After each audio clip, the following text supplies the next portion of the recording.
He was, by every measure of his age, the most powerful man alive. Emperor of Rome, commander of its legions, master of an empire that stretched from the deserts of Syria to the cold shores of Britain. And yet the words he is remembered for were never meant to be read.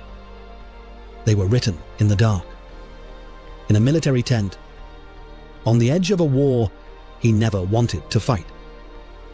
Written not for history, not for posterity, written only for himself.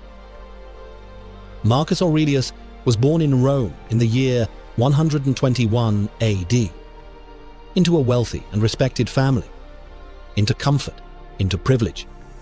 He could have lived a quiet life of ease. Many in his position did. But from his earliest years, something in him turned toward philosophy. At the age of 12, he began studying Stoicism, the ancient Greek school of thought that taught one simple, demanding truth: that the only thing truly in your control is the way you choose to respond to the world. The Emperor Hadrian noticed him early. He called the boy Verissimus, the most truthful one. It was not a title of rank, it was a recognition of character.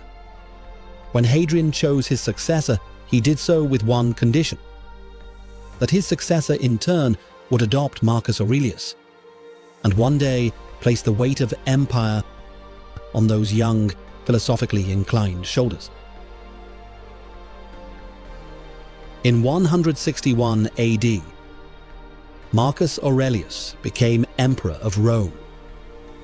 He did not want it. This is not a story we are accustomed to hearing about powerful men. But every account we have tells the same thing.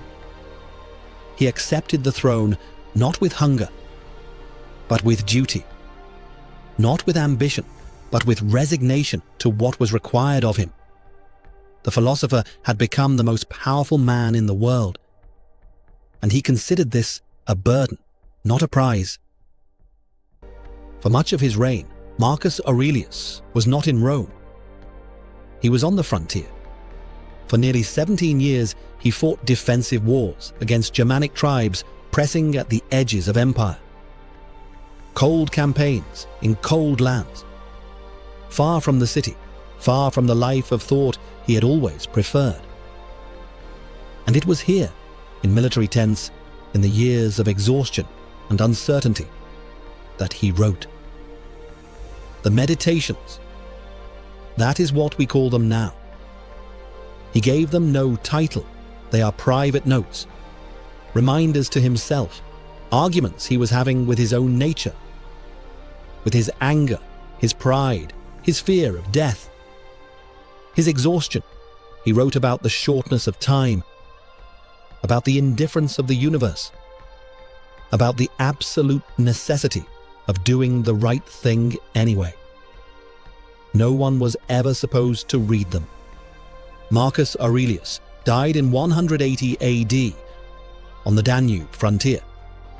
Still working, still governing, still, by all accounts, the same man he had always been.